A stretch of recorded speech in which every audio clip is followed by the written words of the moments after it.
Graça e paz. Amém. Ele é crente, né? Ele tem que responder com graça e paz. Glória a Deus. Bendito seja o nome do Senhor. Mais uma noite maravilhosa. Amém. Amém, Jesus. Antes de tudo, quero agradecer mais uma vez essa oportunidade de responsabilidade de anunciar uma coisa tão santa, e é a única mais santa que existe, o Evangelho do nosso Senhor. Vamos orar. Pai bendito, o Senhor é o nosso Deus, e isso é absoluto, Senhor. E nos curvamos diante do teu senhorio para te prestar respeito, dignidade e honra.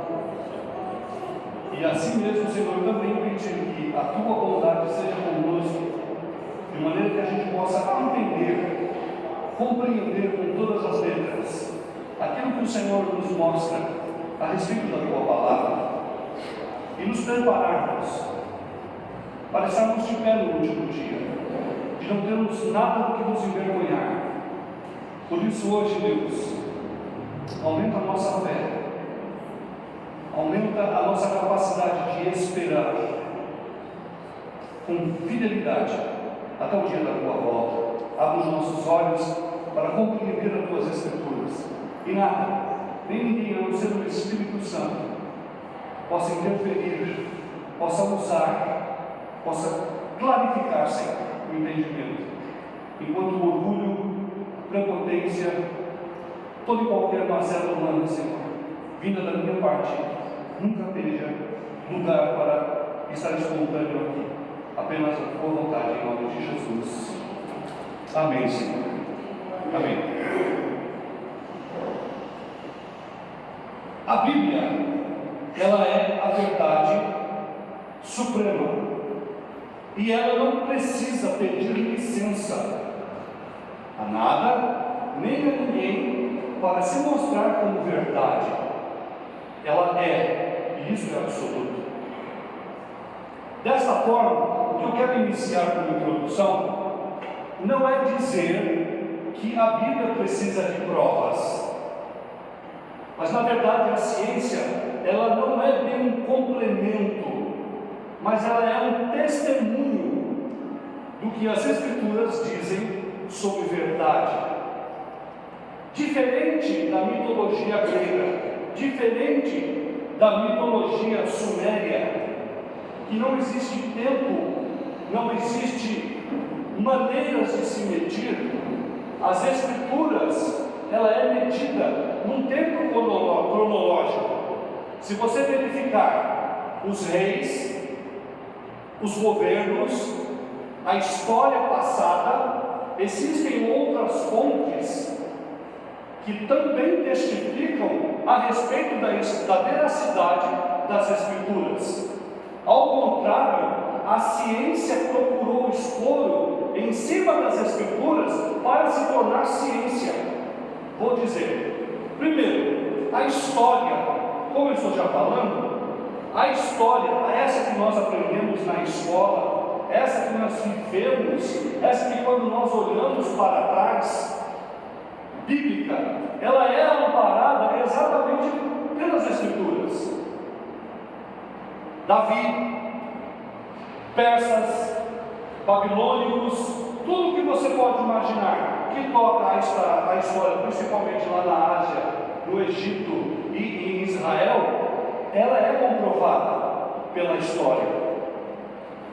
A geografia também ela pega escuro nas Escrituras, porque o que as Escrituras afirmam de espaço geográfico, como rios, vales, montes, cultura, valores da época, eles estão lá até hoje. Rios estão lá até hoje, e eles são mencionados na Bíblia. Agora, o que é impressionante também é a arqueologia. A arqueologia são as escavações baseadas exatamente nos escritos, para que eles pesquisem, escavem até dezenas de metros na profundidade e encontram cidades inteiras. E isso com base nos relatos das Escrituras.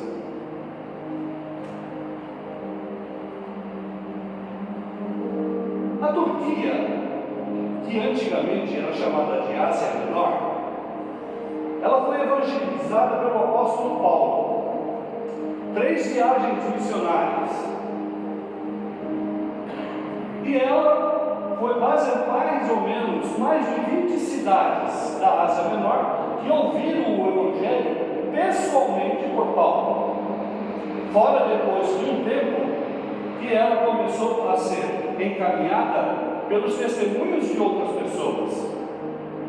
E assim o Evangelho alcançou essas cidades, alcançou essas terras, que hoje é chamado de Turquia.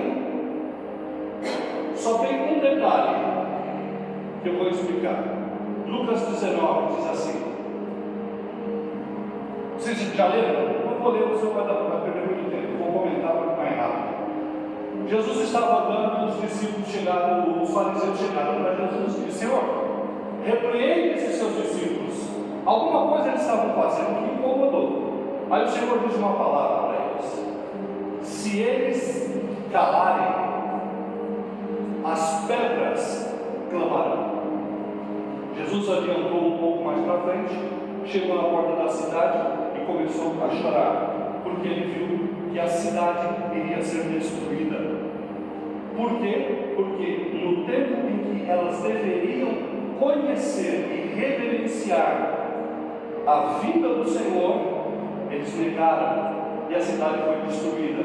Em 70, por invasão do Marechal Tito, Israel foi devastado. Mas o Evangelho continuou fora dali, na Turquia. Só que com a invasão otomana, o Islã tomou conta daquele lugar. O que era igreja virou museu, virou sinagoga, virou mesquita. E o Evangelho na Turquia foi sufocado. Hoje, 99% da Turquia é islâmica, ou muçulmana, como vocês devem preferir falar. Se você crescer ou viver ou tentar pregar o Evangelho, é uma afronta ao governo. Você se converter ao cristianismo, você fica isolado. Você vê a que ponto o Evangelho chegou. Não prosperou naquele lugar. Foi só passando as centenas de anos para que o Evangelho terminasse em islamismo. Mas olha a palavra que Jesus disse: se eles pararem de falar,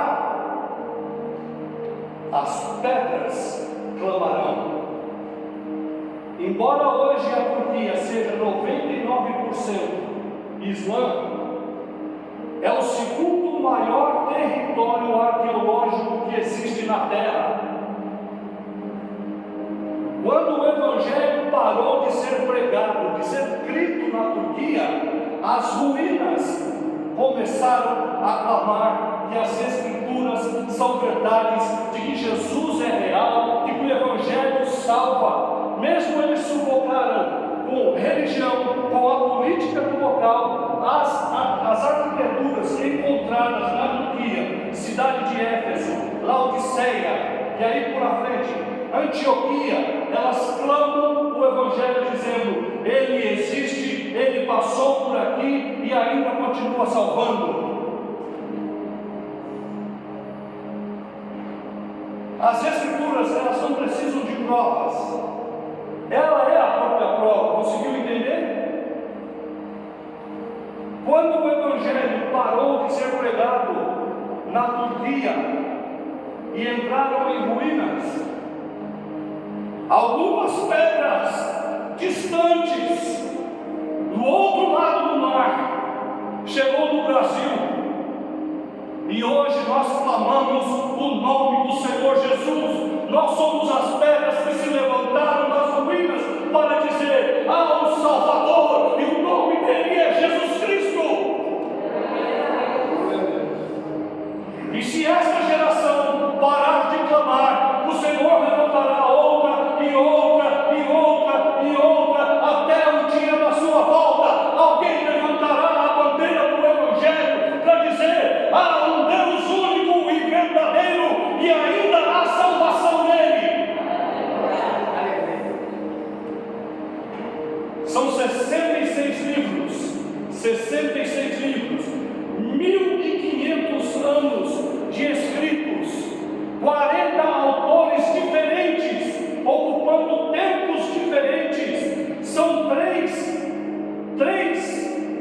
três continentes: África, Europa e Ásia.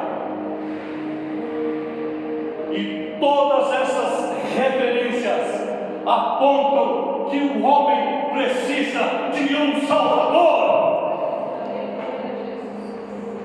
5.800 pergaminhos escritos em grego, e nenhum deles discordam entre si, apontando que existiu um homem nascido de mulher, da família de Davi, que entrou no seu reinado e se mostrou como Senhor em Cristo.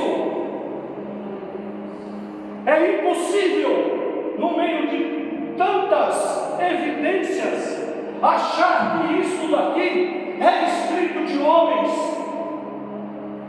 Foi tentado queimar, homens tentaram adulterar, mas ela continua aqui, apontando para Jesus Cristo como Senhor e Salvador e transformador da vida do homem.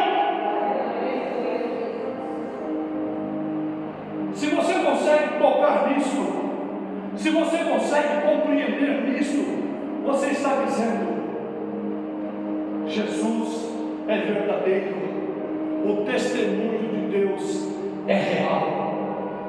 Simplesmente por você estar segurando isso, você está testemunhando a verdade das Escrituras, a inerrável, a infalível e absoluta palavra de Deus.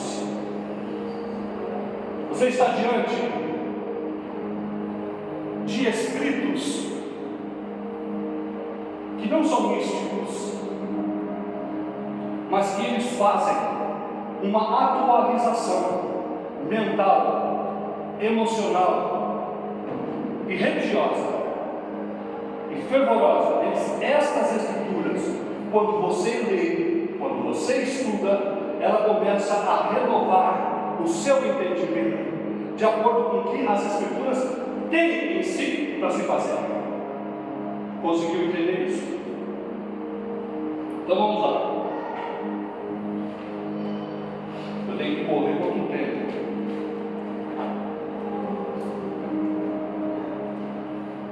Ainda existe, só para... Em 1947, foi encontrado os pergaminhos do Mar Morto. Vários, centenas de pergaminhos, tudo lavrado, fechado, na maior íntegra. Inclusive a Igreja Católica, ou alguns estudiosos, ficaram com medo com o aparecimento desses pergaminhos. Mas com o passar do tempo e dos estudos, também esses pergaminhos apontaram para a veracidade das Escrituras e para dizer que existiu um homem há 2000 anos que se tornou homem, que era o Filho de Deus e que trouxe a salvação para nós.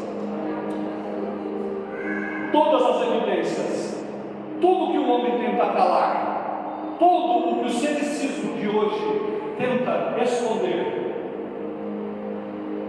a ciência está cada vez mais gritando, aí apontando o caminho. Vocês erraram, volta para as Escrituras.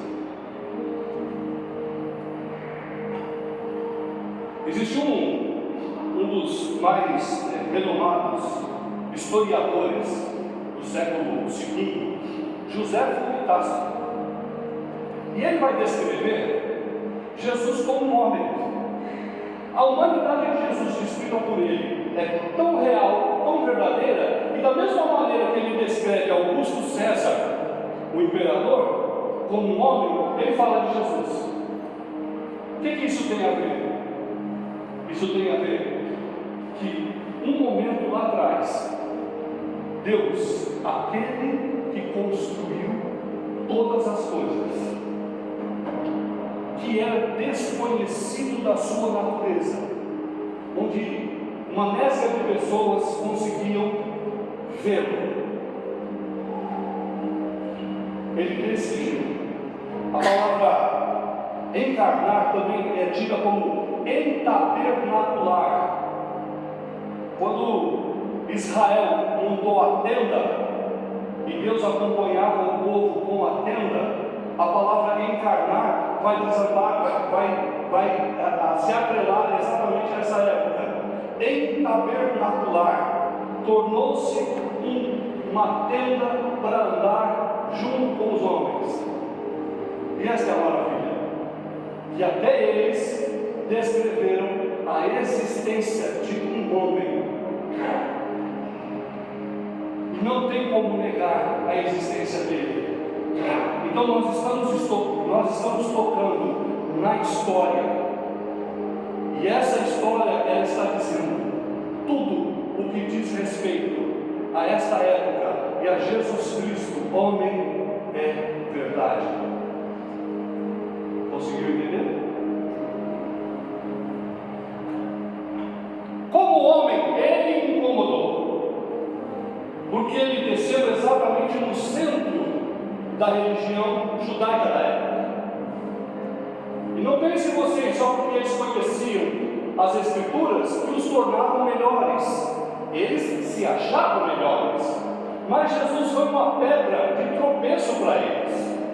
Então se juntaram os sacerdotes, os fariseus, os saduceus, que eram os líderes da religião da época, e vamos pegar esse Jesus homem em alguma falha, em algum erro, porque ele está atrapalhando. Logo a Roma vai entrar aqui, vai tirar o nosso lugar, vamos perder os nossos privilégios e tudo vai se acabar.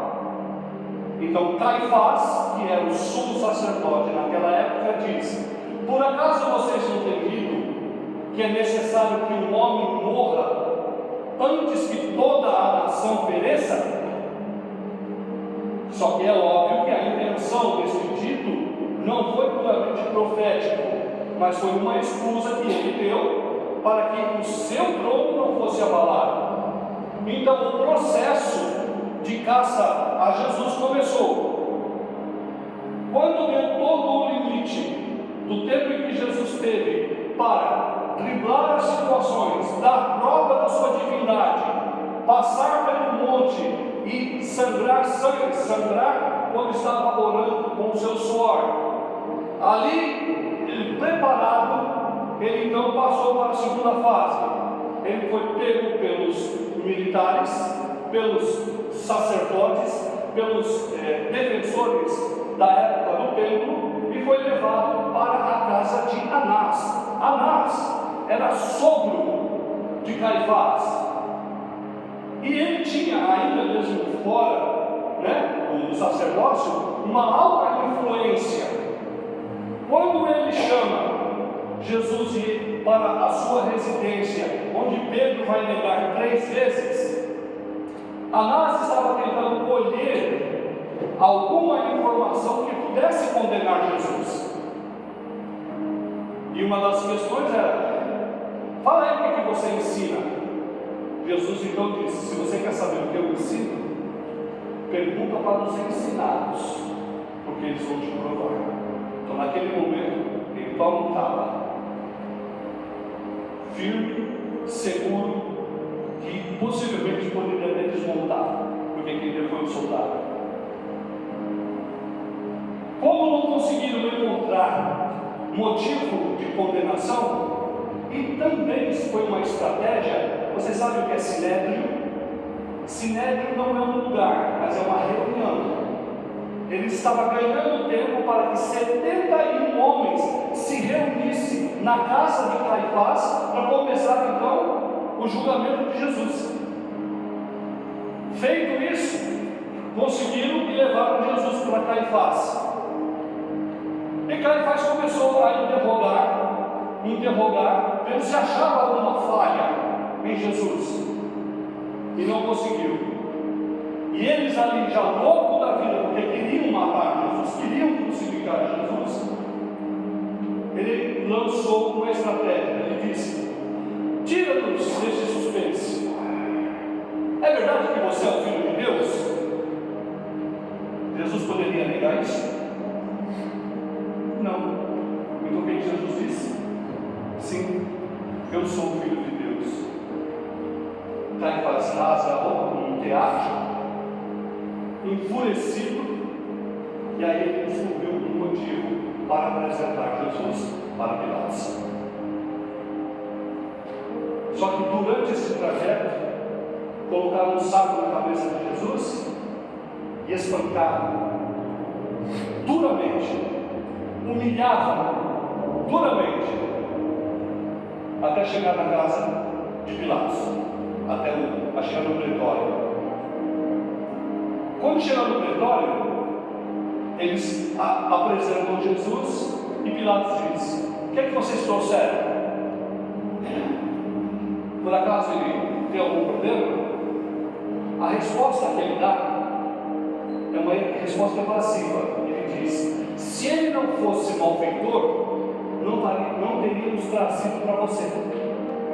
Quando ele diz se ele não fosse malfeitor, ele já estava encobrindo com mentira algo que deveria ter prova. Então ele se colocou como uma autoridade absoluta, dizendo que já julgou Jesus, de que realmente ele é malfeitor e de que Pilatos precisava unicamente de uma coisa: mata, porque nós não podemos matar. Só que Pilatos já era vacinado. Ele conversa com Jesus por 3 vezes. E por 3 vezes Pilatos se dirige à multidão e diz: eu não vejo culpa alguma nele. Jesus não pecou, Jesus não cedeu, Jesus foi acusado, mas não houve provas substanciais que provassem que ele era um condenado. Então Pilatos absolveu aquilo que o mundo estava condenando. Na verdade, Pilatos lavava as mãos. E o motivo da crucificação que ele arruma para Jesus é: Rei dos Judeus. Porque ele mesmo estava com medo do que poderia acontecer. A esposa de Pilatos tem um sonho: não te mete com ele, porque eu sofri muito à noite por conta dele. Isso é para provar que o nosso Senhor, sendo homem, ele era perfeito. Um homem digno de que as pessoas deveriam imitar. Mas você vê que tem homens que disseram que não. E após a dúvida dele, valeu. Mas eu tenho uma surpresa para você. Jesus, ele não foi condenado. A minha Bíblia diz o seguinte: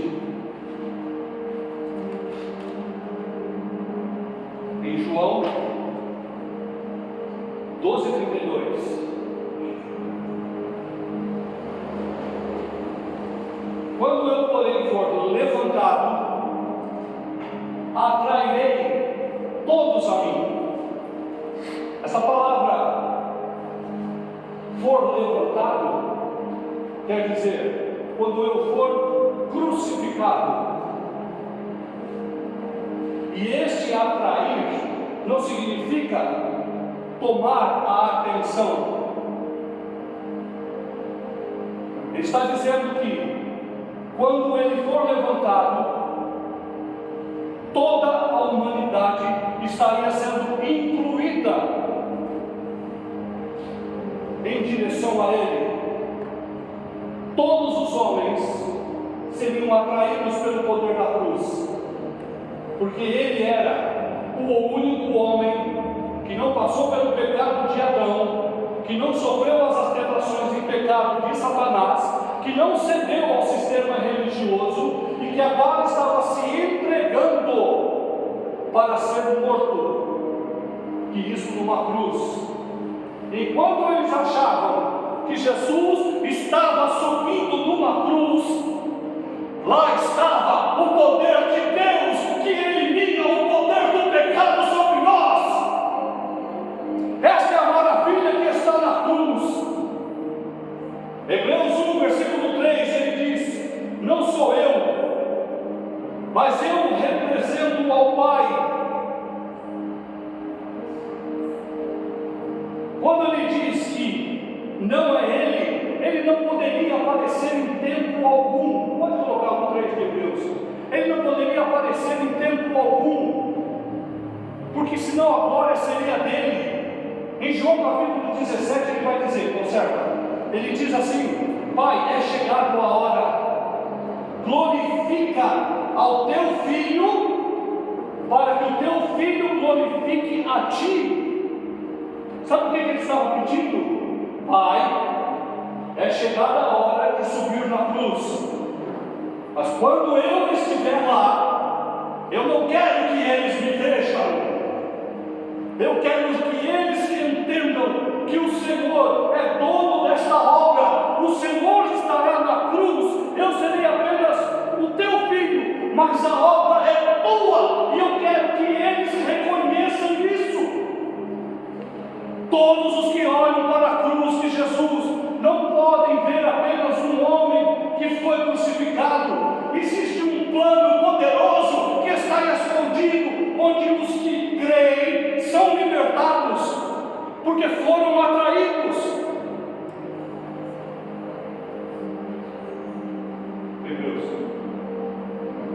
O Filho é o resplendor da sua glória, ou da glória de Deus, a expressa imagem do seu ser, e sustenta todas as coisas por sua palavra poderosa. Ele é o resplendor da glória do Pai. Não é ele que aparece, ele apenas reflete aquilo que o Pai é. Quando nós olharmos para Jesus, nós temos que entender que Deus estava em Cristo, Deus estava na cruz.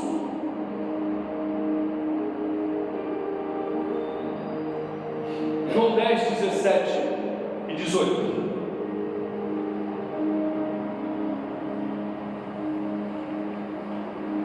Por isso o Pai me ama, porque eu dou a minha vida, e depois eu dou, e depois eu dou, e depois eu dou, e depois eu dou, e depois torno de volta, porque este mandamento eu recebi do meu Pai. Jesus não foi morto, ele se entregou. Enquanto todos estavam pensando, é a hora da festa, o vinho novo chegou, não sabiam ele que o Senhor, como uma ovelha muda, estava indo por si só ao matadouro para se entregar e cumprir: atrairei todos a mim. Jesus não é uma história de ficção, Jesus não é um conto de carochinha, Jesus não é comparado com a mitologia grega. Jesus, ele é real, escreveram sobre ele pisou sobre esta terra. Tudo que está aqui aponta Jesus como o homem, o Filho de Deus.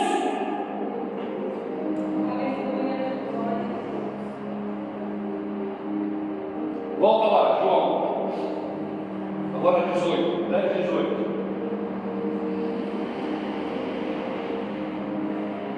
A minha vida ninguém a tira de mim, mas eu a dou espontaneamente, e tenho autoridade para dá-la e para retornar, ou para tomá-la ou retomá-la de novo. Aqui diz ordem, mas na outra versão diz mandamento. E este mandamento eu recebi do meu Pai. Vamos para a sala da conversa. Quando o plano foi traçado, o Pai dizendo para Jesus: filho, você vai, e você vai em meu nome. Tudo que verem em você, eles têm que ver a mim. Eu te dou esse mandamento: você vai. vai passar pela aflição e vai morrer. Mas eu estou te dando autoridade para que quando você entregar a sua vida, você a tome de volta. Esses dias eu estava conversando com o pessoal da Casa do Oleiro sobre morte e coloquei lá os ossos do meu pai. E os ossos estão lá até hoje. Davi, Salomão, Ezequiel, Elias, Eliseu, Daniel, todos eles jazem.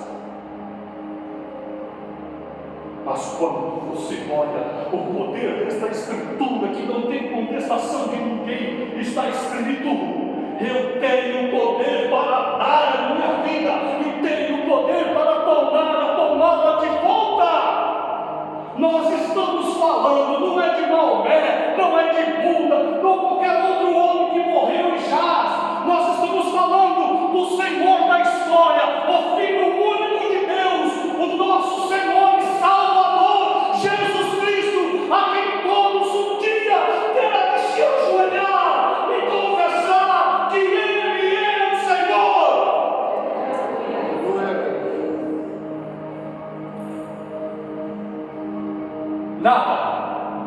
Nada, nem ninguém poderia tocar no Filho de Deus. Inclusive ele diz isso: nenhuma autoridade você teria sobre mim se o meu Pai não te permitisse.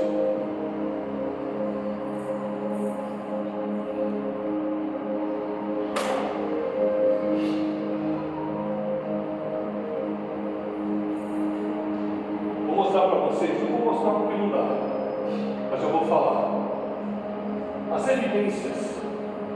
Sou enfermeiro na área da saúde, mexo com morte o dia inteiro e com a vida também.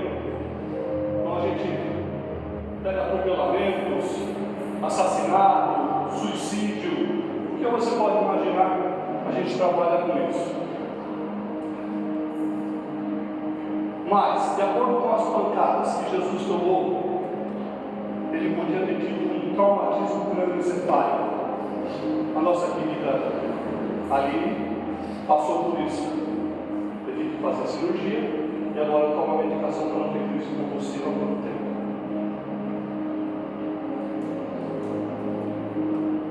Mas nem perda de consciência depois dos traumas que Jesus teve. Ele continuou caminhando, orientado, pegando a cruz e indo em direção. Quando ele estava tomando as chicotadas, os flagelos, inclusive a palavra flagelo, que é o chicote que paga a ponta, ele é o nome flagelo, né? Jesus, quando estava sendo chicoteado,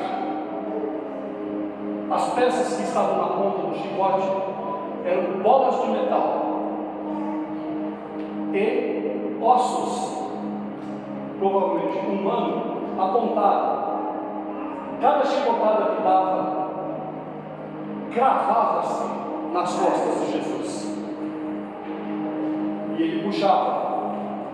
Quando puxava, restos de tecido vinham e nova chicotada se instalava. E nova aderência tinha. Quando removia, mais tecido. E assim foi. Uma, duas, todas quantas foram necessárias para a humilhação do Senhor. Agora pastor, há uma estimativa de que quando Jesus estava subindo na cruz, as costelas dele estavam expostas. Porque eles não são gordos, eles não têm tecido adiposo. Ainda mais que ele vivia uma vida, né, de jejum e oração. Sangramento. A quantidade de sangramento que ele teve, já com a pele fragilizada por causa do sangue, do suor, do Getsemane, fez com que ele pudesse ter entrado numa coisa que nós chamamos de choque hipovolêmico. choque hipovolêmico é o seguinte: você tem uma perda de líquidos, ou no caso dele, sangue, tão massiva, tão intensa, que a pressão arterial ela baixa. 4, 6, 4, 5, 3, ela diminui por causa da perda de volume, a pressão abaixa. Por isso que uma das táticas que a gente tem quando pega uma pressão baixa, deita ela e levanta as pernas, para o sangue subir e ficar concentrado no coração e cérebro. Você evita da pessoa desmaiar. Mas só que Jesus, depois de ser chicoteado, depois de estar desidratado, ele ainda começou a andar até a cruz, com a cruz nas costas, parece, até o lugar da crucificação, com a cruz nas costas. E em tempo algum, ele diminuiu o seu ritmo por isso. Outra coisa que pode ter acontecido com Jesus: derrame pleural. Nós temos uma pele que recobre o pulmão e uma outra pele que está grudada à pele do pulmão, que gruda na caixa torácica por dentro. Quando você expande o tórax, você puxa os pulmões e o ar entra. Nós respiramos por diferença de pressão. Quando respira, ele entra.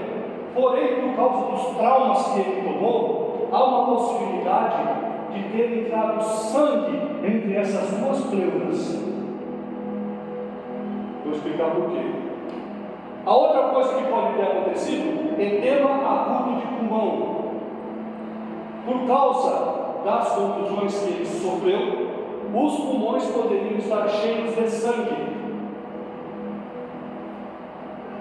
Isso é uma prova, porque na cruz ele diz o quê? Tenho sede. Uma característica da pessoa que está desidratada é sede. Então, provavelmente, ele estava com um derrame pleural, um edema agudo de pulmão, e digo mais, em pequena quantidade também uma pericardite, que é a pele que envolve o coração, também com líquido lá dentro, que está no corpo de 100, 150 ml.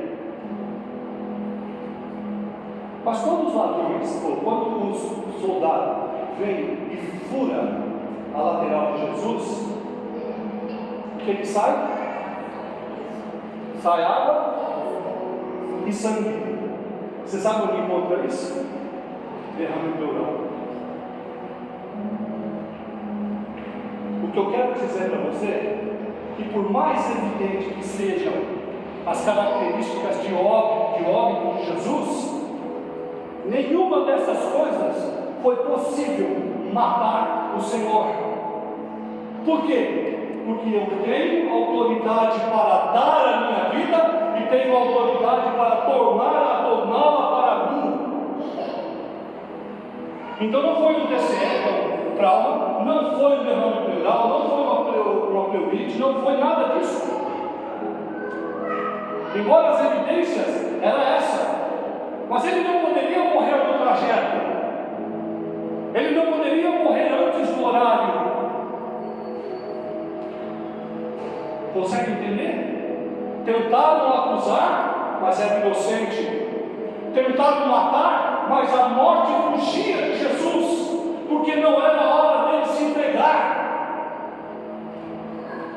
Jesus, ele não morreu. Jesus, ele matou a morte.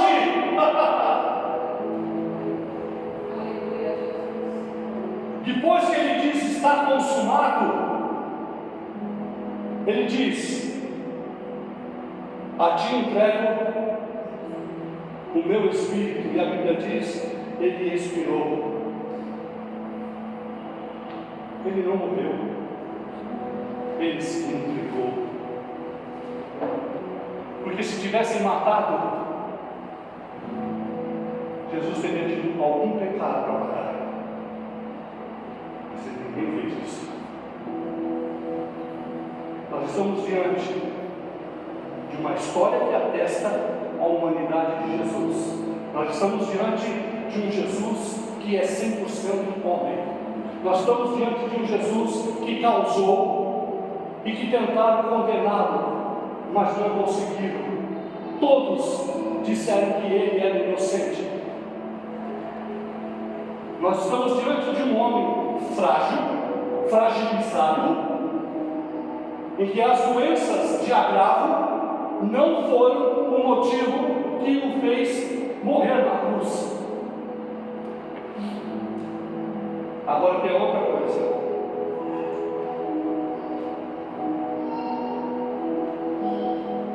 Ele não veio buscar o que havia sido perdido. Ele não diz uma parábola, porque o Filho do Homem veio buscar aquilo que havia sido perdido. Jesus só teve um momento em que ele pôde realmente encontrar o ovelha perdida. 2 Coríntios, capítulo 5, versículo 21.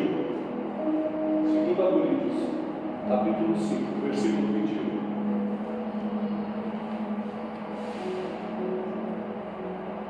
Aqui eu vou me baralhar, mas eu vou explicar para vocês. Aquele que não conheceu o pecado é uma pessoa. O fez, esse o, ele não é um artigo, ele é um pronome. Esse o é outra pessoa. Então, aquele que não conheceu o pecado, o fez pecado por nós, terceira pessoa, nós.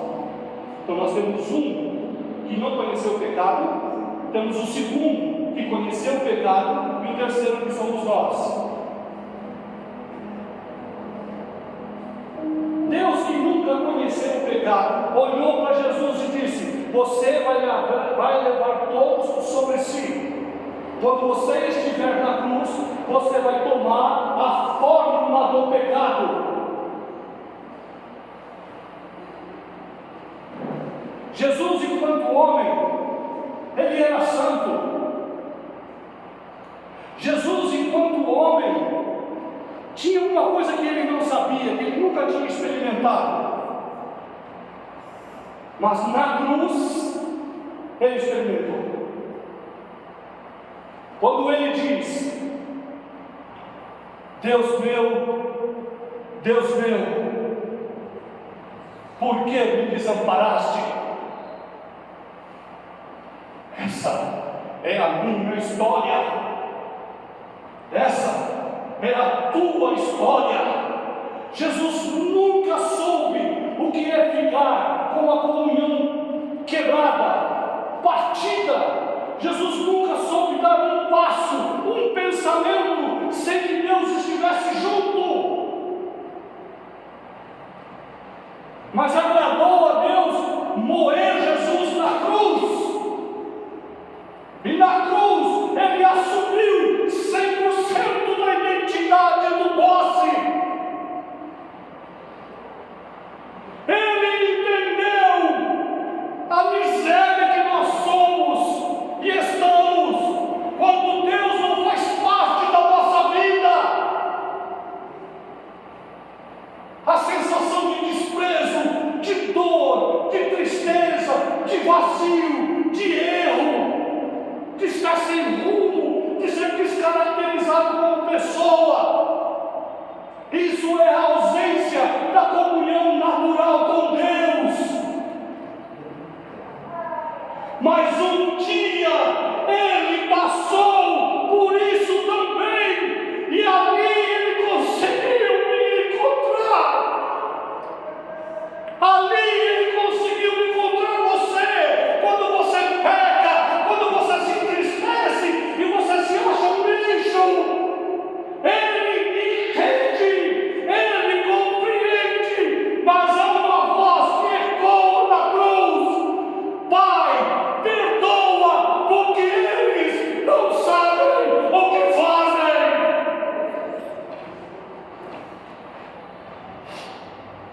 Se essa é a tua história, a voz da cruz está ecoando para você.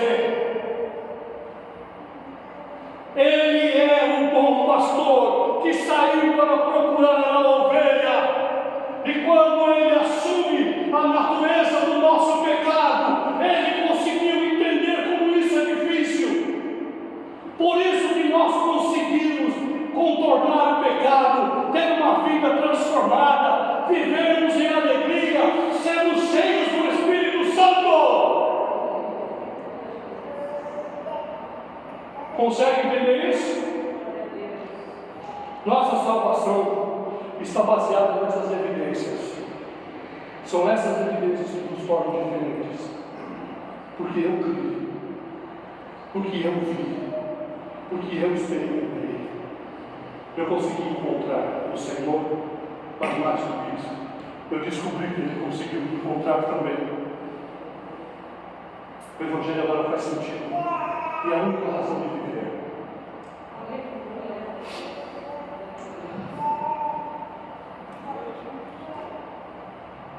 Abre o seu celular. Cadê a Bíblia? Vai lá no grupo da igreja. Pega o seu celular. Vai lá no grupo da igreja. Eu postei 2 fotos. Eu vou encerrar com isso aqui. Achou? Eu postei 2 fotos aí de propósito. Apareceu? A princípio você não vê nada, não é? Abre. Vai abrir uma foto. E começou a aparecer.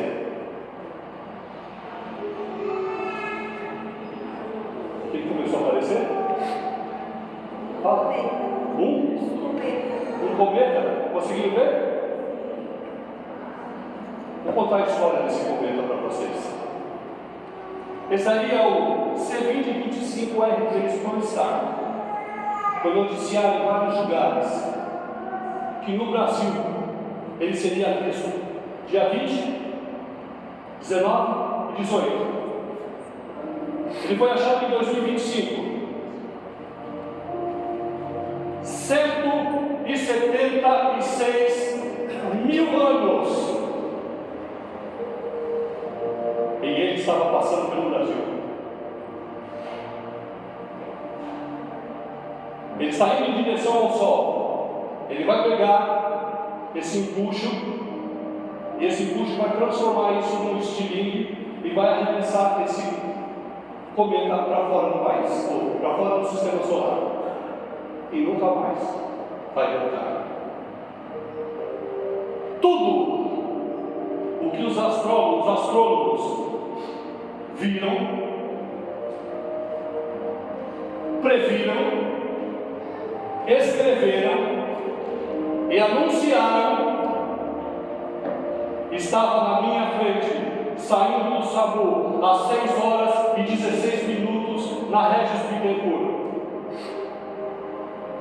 Eu fui o único louco que parei para contemplar o cometa, porque eu sabia da informação. Eu sou uma testemunha que marcou uma era. Um dos poucos que conseguiram enxergar a olho nu este cometa. Eu olhava e arrepiava. Eu parava do lado dos motoqueiros do Paulo e falava: mano, acabei de ver um cometa tão famoso. Os caras só saíram assim, tentando achar onde ele estava. Fui embora para casa. Passou o dia 20. A expectativa era que ele não aparecesse mais. No dia 26, saindo do SAMU, eu estava lá no Eliseu de Almeida, 6h16 da manhã.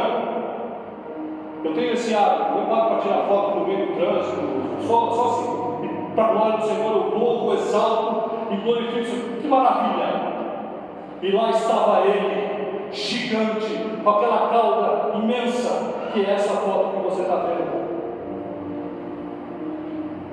Enquanto disseram que não era possível ver, no dia 26, lá estava eu, como um louco, parado no meio do trânsito, fotografando um cometa. Quando passou, viram, se não viram, não perceberam, mas uma coisa é certa, eu consegui registrar, e ele está aí. Eu virei história. A minha história está marcada num tempo e num espaço. Ele não vai mais voltar. Mas eu não estou contente com isso. Porque, como eu disse para vocês, eu passo o tempo inteiro pensando na palavra. Quando eu li aquele cometa, E eu vi que todos os astrônomos escreveram sobre ele. Era verdade e estava na minha frente. Foi tão maravilhoso que Deus permitiu. E eu pude fotografar na segunda para provar. Só que ele não vai lutar mais. O que eu estou querendo dizer? Tudo o que os profetas escreveram, viram, presenciaram. Teve um homem chamado João Batista que dizia: eu não sou ele, mas eu vim antes dele e vou testemunhar que ele é verdadeiro.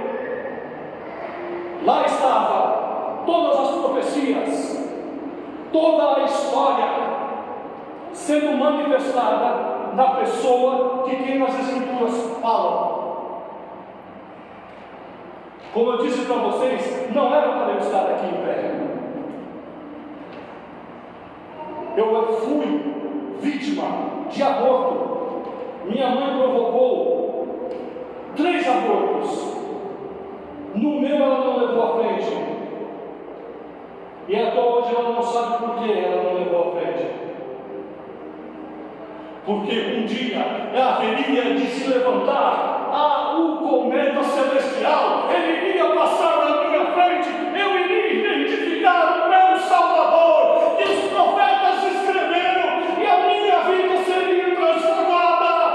É por isso que eu estou em pé. E não digo que sou santo ou me santifiquei, mas a graça dele me alcançou. Eu faço parte de uma história eterna.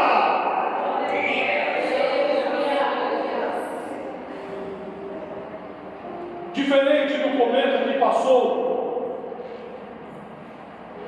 e virou história, o meu Senhor, ele disse: vou para o meu Pai, porque o meu Pai é maior do que eu. Mas louvado o nome de Jesus, ele também disse: eu vou voltar para buscar aquilo que é meu. A maior certeza agora, irmãos, não é mais a vinda de Jesus, porque essa já está toda declarada aqui. Nós estamos vivendo a parte final da história, em que Deus gloriosamente enviará o nosso Senhor Jesus. Vou dizer para encerrar: a história no céu não está terminada. Jesus não morreu por nós? Ele não subiu do nosso lugar para o céu? Mas nós estamos aqui ainda. A segunda maior e grande festa que tem envolvimento com o Senhor é quando Ele descer do céu e disser para a morte nos devolver, quando nós nos levantarmos da sepultura e nós entrarmos na cidade celestial. Os anjos vão parar novamente, os anjos vão se ajoelhar novamente, e uma nova canção será cantada, a canção em que os salvos ocuparam o seu lugar de volta. O céu está esperando isso. Romanos 8, toda a criação aqui na terra geme por este dia. Enquanto isso, irmãos, vamos cantar, vamos louvar, porque uma coisa é certa: o Senhor vai voltar. E os que são santos ficam de pé. Os que são santos aplaudem a este Deus.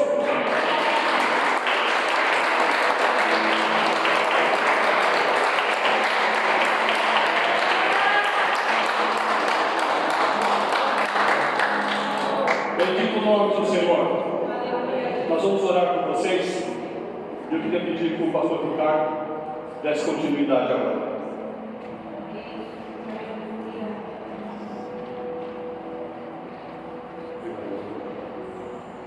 Amém, querido?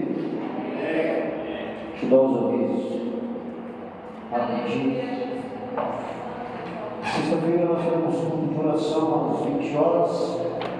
E domingo às 10 horas da manhã nosso culto da família. Amém? Está visitando a gente, Maria dos Anjos, onde está você? Maria dos Anjos. Como que a igreja vai receber ela?